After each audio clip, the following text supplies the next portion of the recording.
बिस्मिल्लाहिर्रहमानिर्रहीम। Dear students, अस्सलाम वालेकुम। स्टूडेंट्स, आज हम 12 जून 2024 के डॉन एडिटोरियल को एनालाइज करेंगे, जिसमें सबसे पहला है अनयील्डिंग ऑनस्लॉट। अनयील्डिंग ऑनस्लॉट का मतलब होता है कि ना ख़त्म होने वाला हमला, ना झुकने वाला हमला। असल में लकी मरबत में पाकिस्तान मिलिट्री के, पाकिस्तान आर्मी के 7 सोल्जर्स मारे गए, जिनमें कुछ ऑफिसर्स भी थे। ये एक अटैक हुआ जो कि आईईडी की बेस पे हुआ। एक्सप्लोसिव डिवाइसेस नस्ब किए गए थे, इंस्टॉल किए गए थे। तो इंस्टॉल्ड एक्सप्लोसिव डिवाइसेस को बोलते हैं। तो उसकी बेस पे ये किए गए। और ये जो स्टेट की इंस्टेबिलिटी है कि वो इफ़ेक्टिवली इन टेररिज्म की एफर्ट्स को, टेररिज्म की एक्टिविटीज़ को काउंटर नहीं कर रही, वो उसकी तरफ फिर दोबारा तवज्जो उसने दिलाई है। और उसी रात देखने की बात ये है, सोचने की बात ये कि उसी रात बाजोड़ में पुलिसमैन के ऊपर जो हमला हुआ, पुलिस वालों ने बगैर किसी जानी नुकसान के उस हमले को बड़े अच्छे तरीके से काउंटर किया और मिलिटेंट अटैक से अपने आप को बचाया।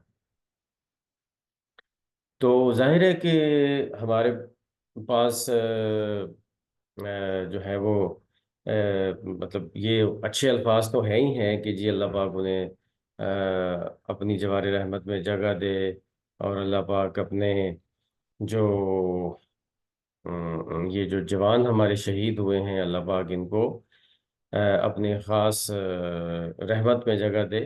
लेकिन मसला ये है कि इन मामलात को हैंडल भी तो करना है।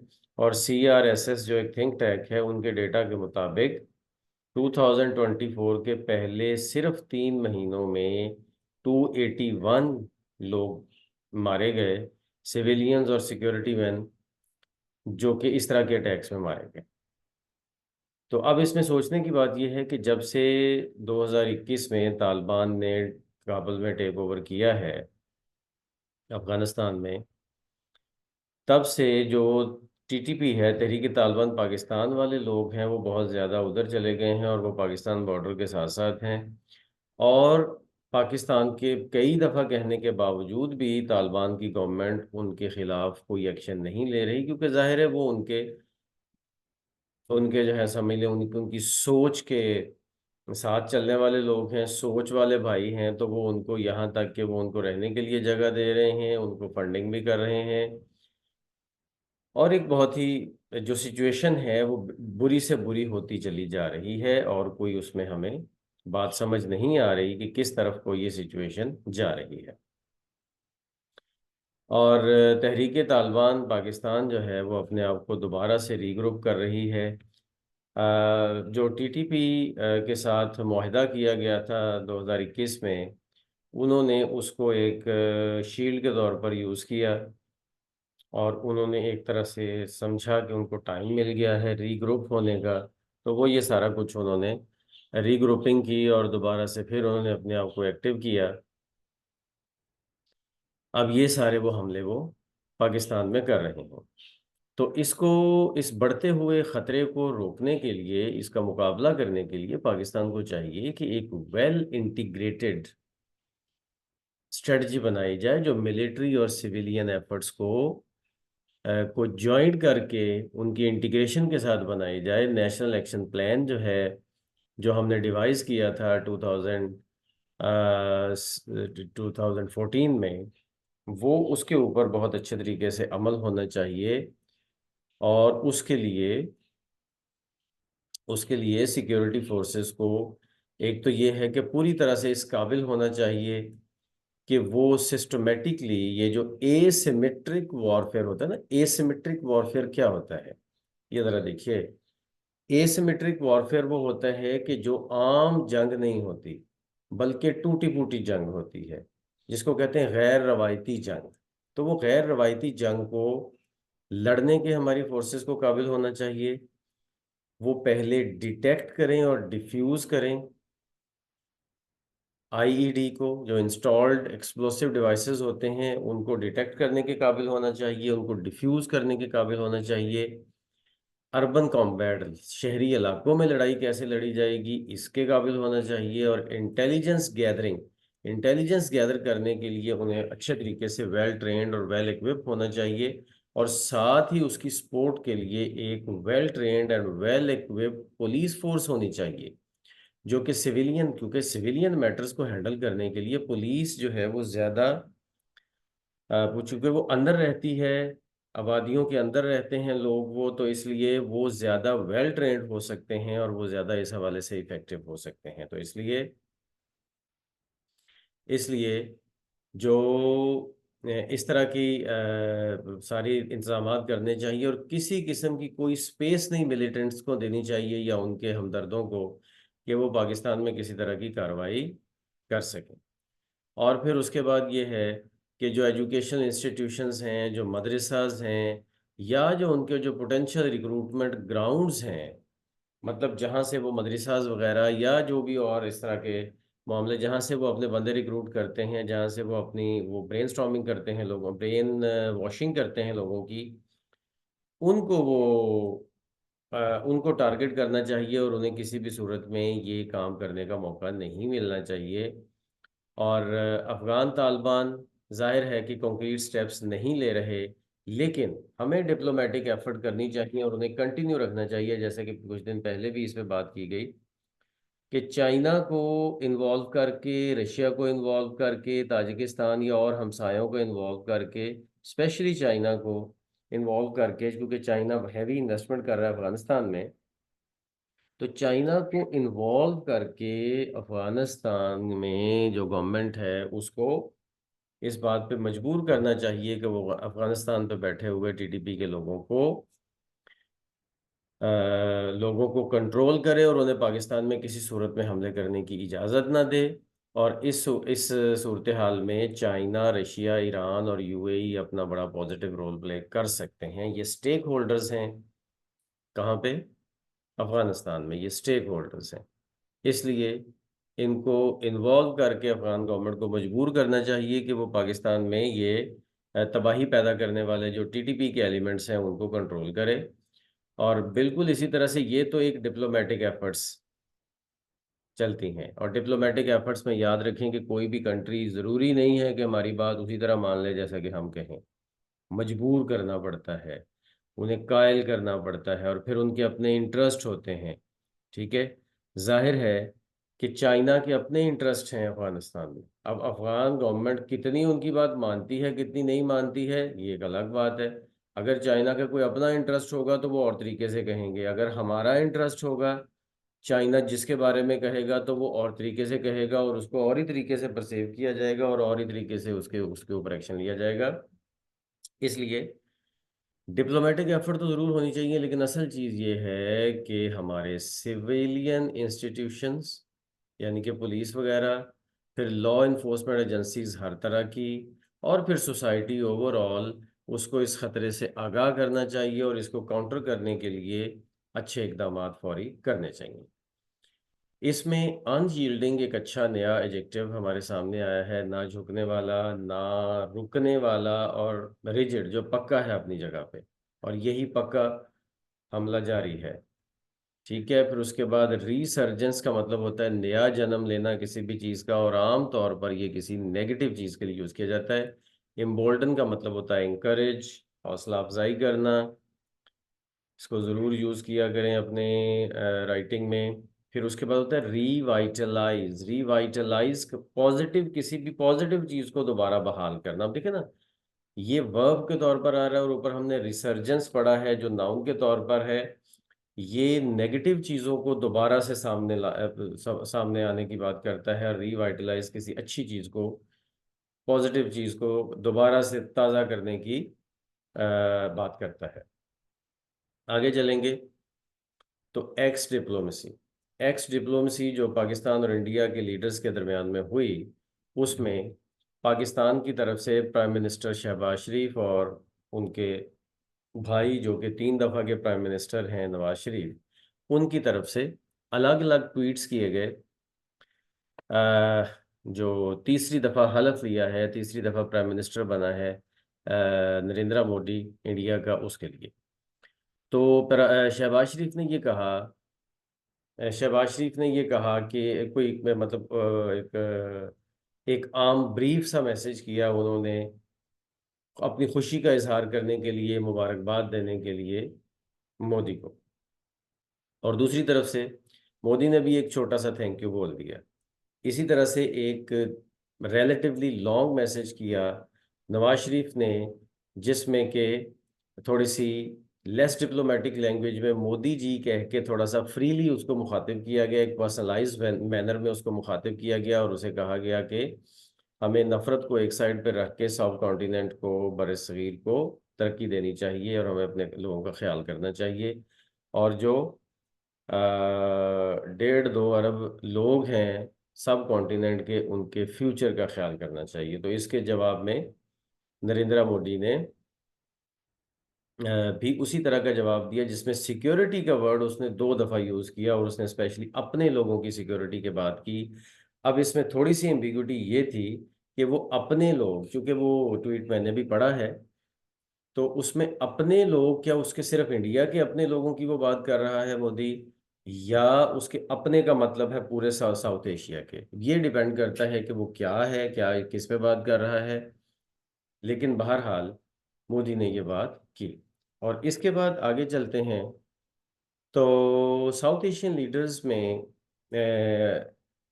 अब देखने वाली, जो नोट करने वाली बात ये है कि साउथ एशियन लीडर्स यानी कि साउथ एशिया के तकरीबन हर मुल्क की नुमाइंदगी किसी न किसी लेवल पे, या तकरीबन सारे जो है ना वो एशियन साउथ एशिया के लीडर जो हैं, प्राइम मिनिस्टर्स वगैरह, या हर मुल्क की नुमाइंदगी कहाँ पे मौजूद थी? प्राइम मिनिस्टर मोदी की ओथ टेकिंग सेरेमनी में सब लोग मौजूद थे, लेकिन पाकिस्तान की तरफ से कोई नुमाइंदे किसी को दावत ही नहीं दी गई थी। हालांकि जब पहली दफ़ा मोदी प्राइम मिनिस्टर बना है तो नवाज शरीफ ने वो तकरीब वहाँ पे जाके अटेंड की थी, आज से 10 साल पहले। तो अब इस तरह से नज़र आ रहा है कि कोई पॉजिटिव साइंस तो नहीं है इंडिया की तरफ से। इंडिया की तरफ से तो लगता ही है कि मोदी की तरफ से कि वो उसकी एडमिनिस्ट्रेशन वही वाला तरीकाकार जारी रखेगी जो कि जारी उसने रखा हुआ है पिछले एक दहाई से, 10 सालों से। और उनके फॉरेन मिनिस्टर ने भी ट्यूसडे को यही जो है ना वो ये कहा कि जी सोल्यूशन होना चाहिए मैटर्स का, जो जो भी मतलब जितने भी मसाइल हैं उनका हल आना चाहिए पाकिस्तान के साथ। लेकिन साथ ही पाकिस्तान को एक्यूज़ भी किया कि जी पाकिस्तान क्रॉस बॉर्डर टेररिज्म करता है और इंडिया पाकिस्तानी और पाकिस्तान की वजह से महफूज नहीं है। लेकिन फिर भी साथ कहा कि तमाम मसाइल का हल होना चाहिए, और उन मसाइल को हल के लिए, लेकिन अगर रिकॉर्ड देखा जाए तो इंडिया का अपना रिकॉर्ड ये हमें बताता है कि इंडिया इस हवाले से कोई भी कोशिश कभी नहीं की, बल्कि उल्टा नेगेटिव जाता है और कोशिश करता है कि नए सिचुएशंस और नए हालात और नए प्रॉब्लम्स पैदा करे। और ज़ाहिर है उसके लिए एक सिक्योरिटी का भी इशू है, फिर वाटर इश्यूज हैं दोनों के दरमियान में, फिर उसके बाद कश्मीर सबसे बड़ा क्वेश्चन है। मतलब ये वो चीज़ें हैं कि जो पाकिस्तान और इंडिया के दरमियान में हल होनी चाहिए। और यस, ये जो आज दुनिया एक डिफरेंट और टाइप के कॉन्फ्लिक्ट्स के अंदर घिरी हुई है, जैसा कि जिसमें रशिया एंड यूक्रेन की अलग से बात चल रही है और पैलेस्टाइन और इसराइल का अलग से मामला चल रहा है, तो उसमें हमें इस इस तरह के माहौल में पाकिस्तान और इंडिया को कोशिश करनी चाहिए कि इस तरह के माहौल से निकाल के आगे बढ़े। और इसमें अगर हम देखें तो जो यूज़ होने वाले वर्ड हैं उसमें वर्बोस, वर्बोस का मतलब जिसमें लफ्ज़ बहुत ज़्यादा हों, ज़्यादा वर्ड्स। फिर उसके बाद टर्न द कॉर्नर, कल भी हमने नोट किया था, टर्न द कॉर्नर का मतलब होता है बेहतरी की तरफ जाना, हालात को बेहतर करना। और इसके बाद आगे है जी डिस्क्रीटली, एक अच्छा एडवर्ब है, एहतियात से, मुहतात तरीके से। अगर हम थर्ड एडिटोरियल देखें तो स्ट्रेंज डिसीजन, स्ट्रेंज डिसीजन ये पाकिस्तान का जो इलेक्शन कमीशन ऑफ पाकिस्तान है, ईसीपी, उसकी तरफ से एक अजीब डिसीजन ये किया गया कि इस्लामाबाद हाई कोर्ट के जस्टिस तारिक महमूद जहांगीरी, जो कि उन केसेस को सुन रहे थे कि जिन केसेस में इस्लामाबाद के तीनों हलकों के केसेस जिसमें नून लीग को जितवाया गया, उसके तीनों हलकों के केसेस वो सुन रहे थे और वो उनसे कह रहे थे कि फॉर्म 45 लेके आएं ताकि जो मुखालिफ पार्टी ने फॉर्म 45 पेश किए हैं उनके मुताबिक आपको जज करके तो आपको बाकायदा इस केस से बरी किया जाए और इस केस को रैप अप किया जाए। लेकिन लेकिन ऐसा करने की बजाय वो जो हीले बहालों से काम ले रहे थे, नून लीग के जो जीते हुए एमएनएज हैं वो हीले बहानों से काम ले रहे थे। लेकिन हुआ क्या कि इलेक्शन कमीशन ऑफ पाकिस्तान ने वो ट्रिब्यूनल चेंज कर दिया और एक अपना बनाया हुआ रिटायर्ड जज का जो कमीशन है उसकी तरफ वो केस रेफर कर दिया अपने तौर पर। मतलब अब इस वक्त स्ट्रेंज डिसीजंस की जो हेडिंग दी है इसने हमारे एडिटर ने, असल में उसमें ये कहा यह जा रहा है, कहा उसमें ये जा रहा है कि भाई ये जो इलेक्शन कमीशन की तरफ से अजीब से डिसीजन किए जा रहे हैं इसकी वजह से ये लग रहा है कि इलेक्शन कमीशन एक जानिबदार इदारा बनने की तरफ और एक कंट्रोवर्सी में उलझने की तरफ डीपर एंड डीपर जा रहा है और वो नून लीग को आउट ऑफ द वे जाके जो सपोर्ट कर रहा है उसमें उसमें वो डीपर एंड डीपर जाता जा रहा है। होना तो ये चाहिए कि एक दफ़ा पहले ही इलेक्शन जो कि बहुत ही मार्ड इलेक्शन है और जिसके ऊपर बहुत दागदार इलेक्शन है, जिसके ऊपर बहुत सारे एतराज़ात किए जाते हैं, पहले ही एक ऐसा ऐसा रिजल्ट दिया गया। अब उसमें मजीद धंसने धंसने की बजाय इलेक्शन कमीशन को चाहिए कि थोड़ा सा गैर जानबदार हो, वो पीछे हटे और फिर केसेस के फैसले जैसे होते हैं होने दे। कम से कम कुछ ना कुछ तो कौम का एतमाद अपने ऊपर बहाल रहने दे। लेकिन इलेक्शन कमीशन लगता है कि उसने फैसला कर लिया है कि वो खाम खा इस तरह के केसेस में घुसता चला जाएगा जिसमें कि उसकी अपनी क्रेडिबिलिटी ज़ीरो हो जाएगी एट द एंड। तो इसको इसके ऊपर फौरन से एक्शन लेते हुए इस्लामाबाद हाई कोर्ट के चीफ जस्टिस आमिर फारूक ने एक ऑर्डर इशू किया और उन्होंने ये कहा, फौरन इस मतलब कंप्लेंट की गई उनके सामने और वो उन्होंने फौरन इस पर डिसीजन इशू किया कि किसी सूरत ये नहीं हो सकता कि एक हाजिर सर्विस जज जो है उसके सामने से केस हटा के आप एक रिटायर्ड जज को एक कमीशन को दे दें जो कि इलेक्शन कमीशन ने खुद बनाया है और वो ड्यू कोर्स ऑफ लॉ भी नहीं बनता, क्योंकि अपील तो फिर भी हाई कोर्ट में में आनी है और फिर सुप्रीम कोर्ट में जानी है। अपील तो अपील है, ठीक है। तो इसलिए ये जो अजीब तरह के डिसीजंस किए जा रहे हैं इसकी तरफ से इलेक्शन कमीशन की तरफ से, इलेक्शन कमीशन को चाहिए कि जो पहले ही दागदार इलेक्शन है उसमें अपने आप को मजीद दागदार ना करे और जो ड्यू कोर्स ऑफ लॉ है, जो ड्यू फॉरम्स हैं उनके मुताबिक, जो कि अदालतें ही हैं ऑब्वियसली, उनके मुताबिक चीज़ों को चलने दे और इंडिपेंडेंटली अदालतों को, ट्रिब्यूनल्स को अपने फैसले करने दे और अगर कोई मिस्टेक्स हुई हैं तो उन्हें रेक्टिफाई करने दे और उन्हें दुरुस्त करने दे। अगर कोई मिस्टेक्स हुई हैं और वो ठीक होती हैं और आहिस्ता आहिस्ता बेहतरी की तरफ चीज़ें चलती हैं और वो मिस्टेक्स ठीक होती हैं तो इदारे का इस निज़ाम का लोगों के अंदर कॉन्फिडेंस बढ़ेगा और लोग ज़्यादा एक्टिवली पार्टिसिपेट करेंगे, मुल्क तरक्की करेगा, मुल्क आगे जाएगा, इकोनॉमी बेहतरी की तरफ जाएगी। क्योंकि इंटरनल लोगों का कॉन्फिडेंस आएगा तो ऑटोमेटिकली एक्सटर्नल लोगों का कॉन्फिडेंस भी ज़रूर इसके अंदर आएगा। तो इस तरह से ये चीज़ें इस तरह से चलनी चाहिए कि इलेक्शन कमीशन खामखा अपने आप को इस मामले में ना उलझाए। इसमें अपेरेंटली एक वर्ड है जिसको आपको नोट करना है, उसके बाद कंसिस्टेंटली ये आपको नोट करना है और इसको यूज़ करना है, और इनएप्टीट्यूड का मतलब नाअहली, ठीक है, नाअहली। अच्छा, ये नाउन के तौर पर है और स्टूडेंट्स ये वर्ड स्पेशली आप नोट किया करें और कोशिश किया करें कि इन वर्ड्स को आप अपने सेंटेंसेस में यूज़ करके ज़रा चेक करें ताकि आपको ये पता चले कि वाकई आप इनको ठीक ठीक यूज़ कर रहे हैं। जो मेरे पास रेगुलर क्लास चलती है CSS PMS की इंग्लिश की, उसमें तो मैं इंग्लिश और करंट अफेयर्स की कंबाइंड क्लास चलती है, उसमें तो मैं इसको लाजमी इंश्योर करता हूँ कि स्टूडेंट जो है वो इनके ऊपर काम करें, इन वर्ड्स के ऊपर। तो आज के लिए इतना ही। Thank you. अल्लाह हाफिज़।